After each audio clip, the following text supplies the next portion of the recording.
नमस्कार मेरे स्वास्थ्य के सहयात्रियों। आज हमारी चर्चा का विषय है वेरिकोज वेन्स। बहुत हमने नाम सुना है वेरिकोज वेन का। वेरिकोज वेन क्या होती है, इसके क्या कॉम्प्लिकेशन होते हैं, क्यों हो जाता है वेरिकोज वेन, कैसे इसे रोका जा सकता है और क्या क्या इलाज की पद्धतियां हैं और इलाज करवाने के बाद हम क्या सावधानी रखनी चाहिए। आइए जानते हैं इसके बारे में।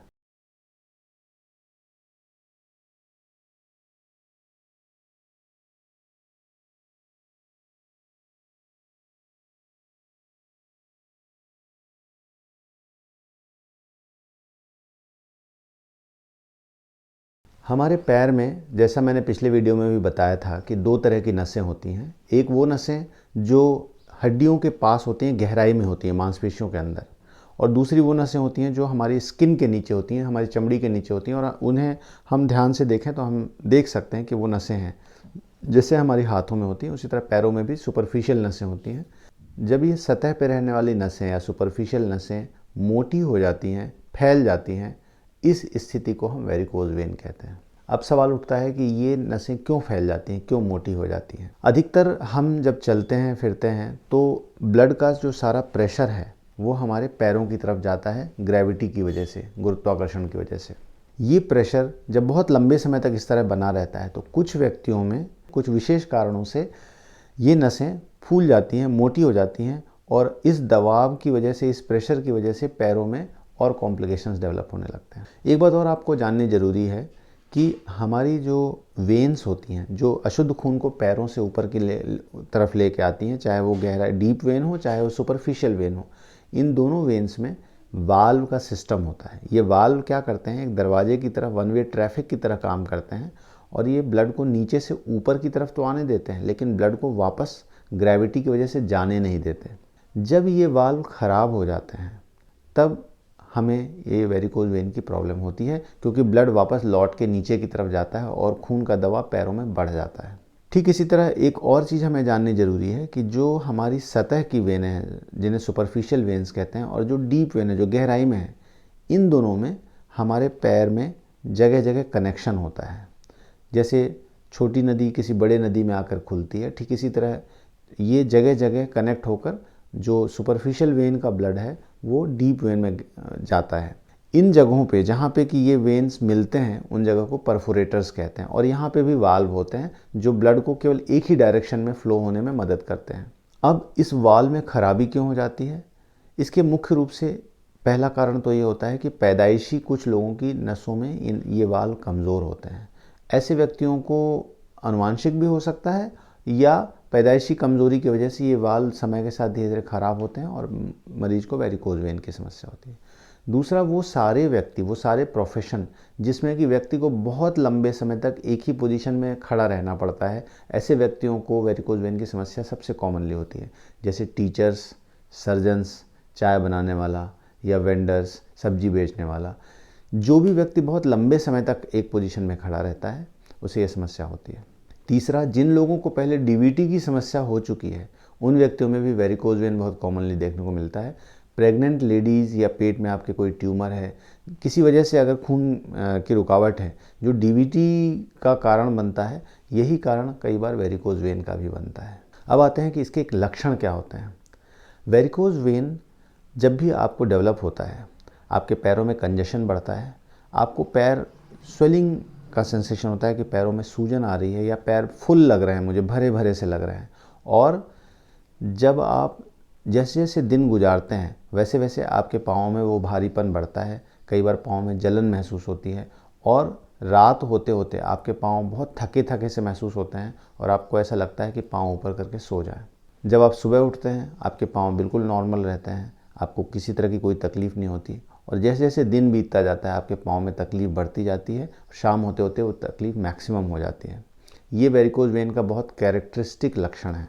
अगर आपने इस लक्षण को इग्नोर किया या समय से इसकी जांच नहीं करवाई और ट्रीटमेंट नहीं लिया, तो धीमे धीमे आपके पैरों में सूजन बढ़ती जाती है, पैरों का कलर चेंज होने लगता है, पैर डार्क होने लगते हैं, आपकी स्वेलिंग धीमे धीमे परमानेंट होने लगती है। और अगर उस समय भी आपने ध्यान नहीं दिया तो उसके बाद आपको पाँव में अल्सर होने लगते हैं, धीमे धीमे घाव हो जाते हैं। और ये घाव इतने बुरे होते हैं कि ये किसी भी तरीके से भरते नहीं हैं, इन्हें हम वीनस अल्सर कहते हैं। और ये वीनस अल्सर्स ट्रीट करना बहुत मुश्किल होता है, और अगर ये वीनस अल्सर बहुत लंबे समय तक, सालों तक रह जाते हैं तो कई बार कैंसर का भी कारण बनते हैं। जब भी हमारे पैरों में दर्द होता है तो कई बार मरीज़ घबरा कर आते हैं कि भाई हमें कहीं वेरिकोज वेन की समस्या तो नहीं है। तो कई बार जो घुटनों में आर्थराइटिस का दर्द होता है, या आपको पैरों में जो आर्टेरियल ब्लड है, जो खून जाने की व्यवस्था है, उसमें अगर किसी रुकावट होती है, उस वजह से भी पैरों में दर्द होता है। इसके अलावा कई बार विटामिन मिनरल्स की कमज़ोरी की वजह से पैरों में दर्द होता है, डायबिटीज़ में भी पैरों में दर्द होता है। तो पैरों में दर्द बहुत कारणों से हो सकता है, लेकिन जैसा कि मैंने बताया कि एक कैरेक्टरिस्टिक फीचर है वेरिकोज वेन का कि आप जब सुबह उठते हैं तो आपका दर्द बिल्कुल ठीक रहता है, और शाम होते होते, रात होते होते आपका पाँव में भारीपन, जलन बढ़ जाता है। बहुत सीवियर पेन बहुत कम वेरिकोज वेन के मरीजों में होता है। सामान्यतया वेरिकोज वेन का ट्रीटमेंट हम तभी रिकमेंड करते हैं जबकि आपको लक्षण बहुत ज़्यादा हो रहे हों। सामान्यतया वेरिकोज वेन के जो स्टेजेस होते हैं, उसमें पहला स्टेज होता है जब आपके पैरों में बहुत बारीक बारीक सी नसें दिखने लगती हैं स्किन के नीचे। ये बहुत ही कॉमन कंडीशन है, इसमें बिल्कुल पैनिक होने की ज़रूरत नहीं है। कई बार ये स्थिति यहीं पे रुकी रहती है और मरीज़ को कभी कोई समस्या नहीं होती। इन वेन्स को जो स्किन के नीचे बहुत बारीक सी दिखती हैं, उन्हें हम रेटिकुलर वेन्स कहते हैं, और यूजुअली 30-40 क्रॉस करने के बाद महिलाओं में 30-40 की उम्र के क्रॉस करने के बाद बहुत कॉमनली देखने में आती है।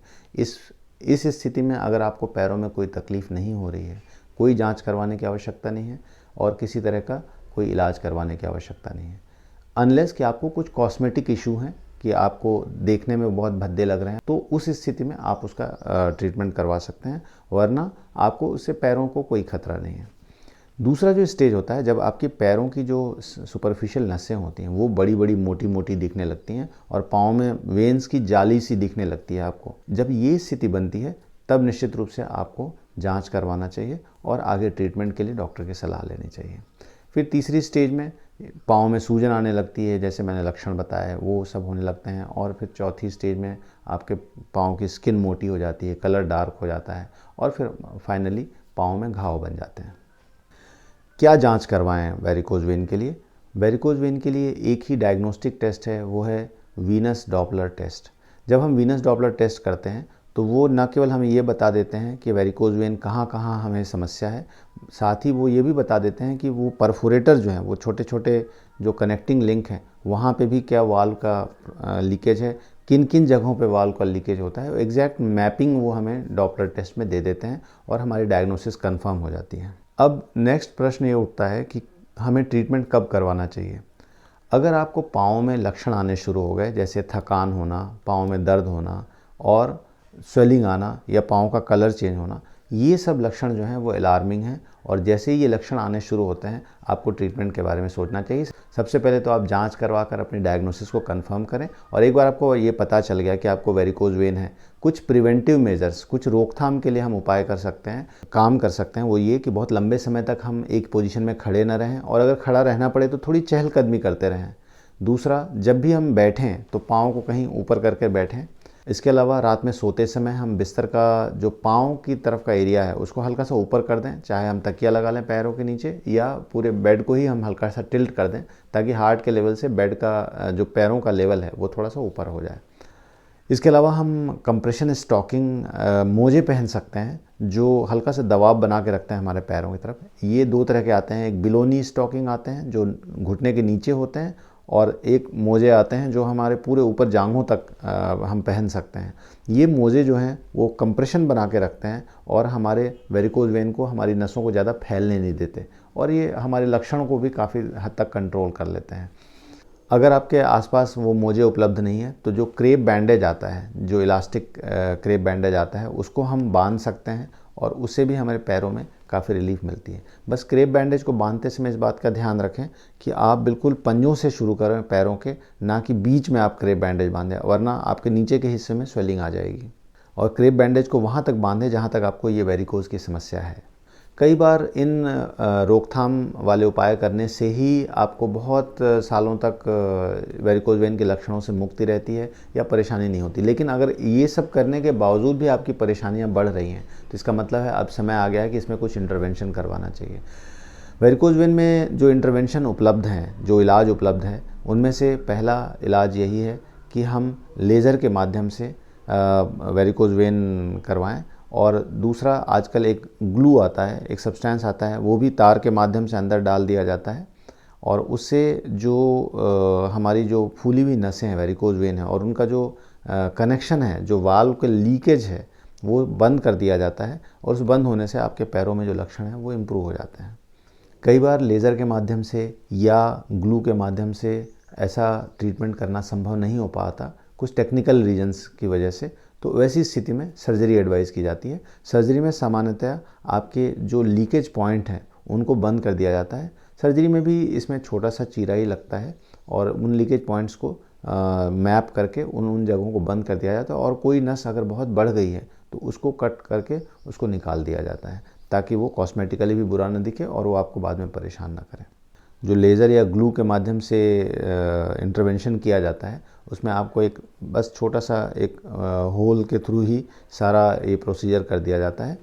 लेज़र एब्लेशन के बाद या ग्लू पद्धति के बाद आपको हल्का फुल्का दर्द कुछ दिनों तक के लिए बना रहता है, लेकिन वो धीमे धीमे सेटल हो जाता है और आप तीसरे चौथे दिन से ही आप अपने काम पे लौट सकते हैं। सर्जरी के बाद भी दूसरे तीसरे दिन से आप एम्बुलेट हो सकते हैं और सामान्यतः हफ्ते भर के बाद आप अपने सब दिनचर्या के काम कर सकते हैं।